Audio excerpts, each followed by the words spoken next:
नमस्कार, आदाब। आप देख रहे हैं खबर अड्डा और मैं हूं आपके साथ सुम्बुलीरम।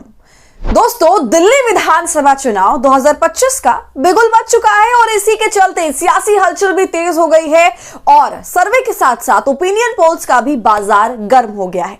लगातार सर्वे किए जा रहे हैं, ओपिनियन पोल्स किए जा रहे हैं। तो आज हम फिर से आपके समक्ष एक ओपिनियन पोल लेकर आ गए हैं जिसके रिजल्ट हैरान करने वाले हैं।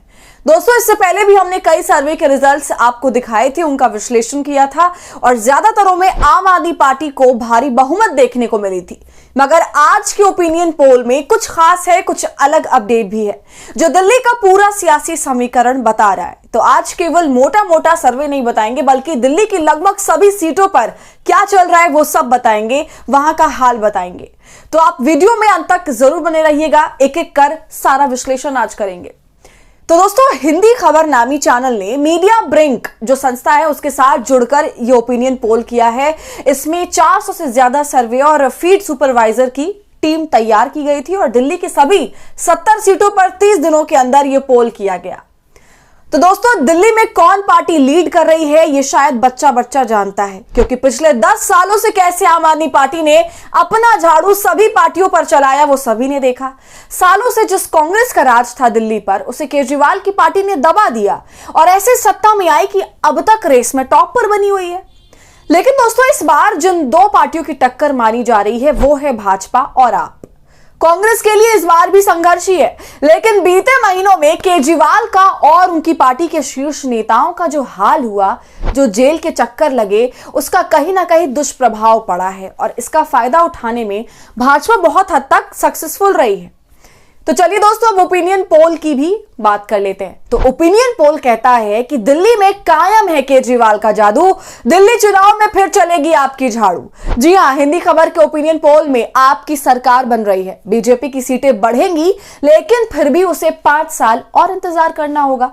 तो वही कांग्रेस इस लड़ाई में हाफती हुई दिख रही है और 3 सीटों पर सिमटती हुई नजर आ रही है। तो दोस्तों, कड़ाके की सर्दी में दिल्ली का सियासी पारा हाई बना हुआ है। राजधानी में हर तरफ चुनावी शोर सुनाई दे रहा है। लुभावने वादों के जरिए आम आदमी पार्टी से लेकर बीजेपी और कांग्रेस के नेता दिल्ली वालों का दिल जीतने की पूरी कोशिश कर रहे हैं।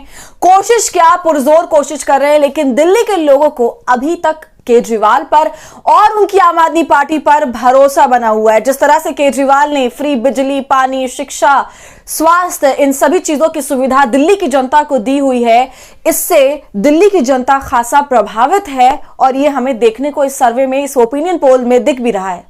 तो दोस्तों, ओपिनियन पोल के हिसाब से देखें तो आम आदमी पार्टी को पहले के मुकाबले थोड़ा नुकसान तो हो रहा है, लेकिन केजरीवाल की पार्टी लगातार तीसरी बार दिल्ली में बंपर जीत दर्ज करती नजर आ रही है। जबकि इससे पहले के चुनाव में अपने भारी जीत दर्ज करी थी आपने, भाजपा को 5-6 सीटों पर समेट दिया था। ओपिनियन पोल में दिल्ली में इस बार आम आदमी पार्टी को 55 सीटें मिल सकती हैं, जो 2020 के चुनाव के मुकाबले 7 सीटें कम है। वहीं बीजेपी की सीटें इस बार बढ़कर 15 तक पहुंच सकती हैं। तो दोस्तों, भाजपा के लिए यह आंकड़ा बुरा नहीं कहा जाएगा, क्योंकि पहले के मुकाबले उसने प्रोग्रेस करी है और लोगों में कहीं ना कहीं अपनी जगह बना ली है। जबकि पिछले 2 चुनाव की तरह इस बार भी कांग्रेस का डब्बा खाली रह सकता है। तो वहीं ओपिनियन पोल में यह भी निकलकर सामने आया है कि आपके सभी बड़े नेता और दिल्ली सरकार के मंत्री चुनाव जीत रहे हैं। ओपिनियन पोल में नई दिल्ली सीट पर अरविंद केजरीवाल लगातार 4थी बार जीत रहे हैं, तो जंगपुरा विधानसभा सीट से मनीष सिसोदिया की जीत भी तय लग रही है। इसी तरह से कालकाजी सीट से आतिशीबाजी मारती नजर आ रही है, जबकि दिल्ली सरकार के मंत्री गोपाल राय, सौरभ भारद्वाज, इमरान हुसैन और मुकेश कुमार अहलावत भी ओपिनियन पोल में दोस्तों जीत रहे हैं। जिससे साफ होता है कि दिल्ली की जनता को ना सिर्फ आम आदमी पार्टी पर भरोसा है, बल्कि आप सरकार के काम से भी दिल्ली के लोग खुश हैं। साथ ही केजरीवाल ने इस बार दिल्ली के लोगों से जो वादे किए हैं उस पर भी दिल्ली की जनता को कहीं ना कहीं पूरा भरोसा है। लेकिन दोस्तों, ओपिनियन पोल में मुस्तफाबाद सीट पर चौंकाने वाले नतीजे नजर आ रहे हैं। वही मुस्तफाबाद जहां पर भाजपा ने आनन फानन में मोहन सिंह बिष्ट को उनकी पुरानी सीट करावल नगर से टिकट काट कर मुस्तफाबाद से टिकट दिया, और टिकट काटा किसके लिए? कपिल मिश्रा के लिए। कपिल मिश्रा को भाजपा ने करावल नगर की सीट दे दी, लेकिन जब यह देखा कि मोहन सिंह बिष्ट बिल्कुल बगावत पर उतर आए हैं, तब उनको आनन फानन में एक तीसरी लिस्ट जारी की गई और उस लिस्ट में सिर्फ और सिर्फ मोहन सिंह बिष्ट का ही नाम था। तो अब मोहन सिंह बिष्ट पोल में जीतते हुए नजर आ रहे हैं, क्योंकि आपको बता दूं मोहन सिंह बिष्ट भाजपा के एक स्ट्रॉन्ग कैंडिडेट हैं और ये लगातार 5 बार से विधायक बनते चले आ रहे हैं। जब दिल्ली में आम आदमी पार्टी ने प्रचंड बहुमत से जीत दर्ज करी थी, उस वक्त भी मोहन सिंह बिष्ट करावल नगर से जीतने में कामयाब रहे थे और अब ऐसा लग रहा है कि वो अपनी पुरानी सीट मुस्तफाबाद, जहां से वो पहले एक बार लड़ चुके हैं चुनाव, वहां फिर से जीतते हुए नजर आ रहे हैं। और वहीं आपके आदिल अहमद खान चुनाव हार रहे हैं। दोस्तों, मुस्तफाबाद में मुस्लिम वोटों का ध्रुवीकरण हो रहा है।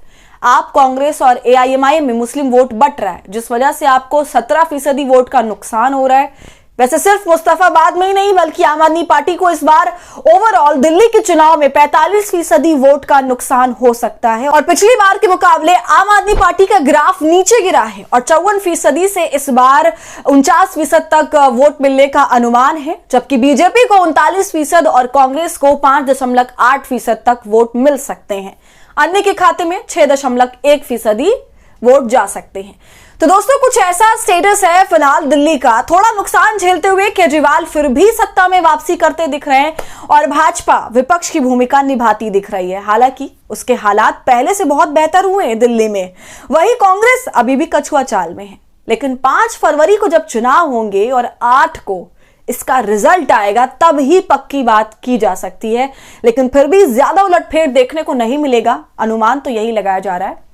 तो दोस्तों, आपका इस पर क्या कहना है, हमें कमेंट कर जरूर बताइए। वीडियो पसंद आई हो तो इसे लाइक और शेयर करें और खबर अड्डा को यूट्यूब पर सब्सक्राइब कर लें।